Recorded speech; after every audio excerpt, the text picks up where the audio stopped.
எண்ணம் சரியாக இருந்தால் அகம் தானே தூய்மையாக இருக்கும்ல. எவன் ஏன் அப்படி இருக்கான், அவன் ஏன் அப்படி இருக்கான், நான் ஏன் அப்படி இருக்கேன், இந்த மாதிரிலாம் யோசிச்சிங்கன்னா எப்படி நம்மளால் தூய்மையாக இருக்க முடியும்? இது எனக்கான வாழ்க்கை, இறைவன் எனக்கு கொடுக்கப்பட்ட வாழ்க்கை. இந்த வாழ்க்கையில் கொடுக்கப்பட்டது மட்டும்தான் எனக்கு. நீங்கள் கண்டிப்பாக பிறந்தீங்கன்னா ஒரு நாள் செத்துருவீங்க. உங்கள் வாழ்க்கை அவ்வளோதான். இந்த வாழ போகிற நாள் இருக்குல்ல, அது மட்டும் தான் உங்கள் கையில் இருக்குது.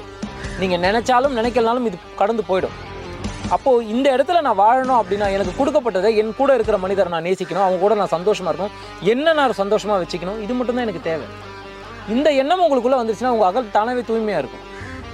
நான் எப்படி வாழறது, நான் யாரை மாதிரி வாழறது, எனக்கே இவ்வளோ கஷ்டம் யோசிக்க ஆரம்பிச்சிட்டிங்க வச்சுங்களேன், தேவையில்லாத விஷயம்லாம் வந்துடும். இங்கே என்ன பெரிய பிரச்சனை அப்படின்னா, நம்ம சந்தோஷத்தையும் துக்கத்தையும் நம்ம இன்னொரு மனிதன்கிட்ட கொடுத்துட்றோம். நான் சந்தோஷமாக இருக்கணும், நீங்கள் என்னை பாராட்டணும்னு எதிர்பார்க்குறேன்.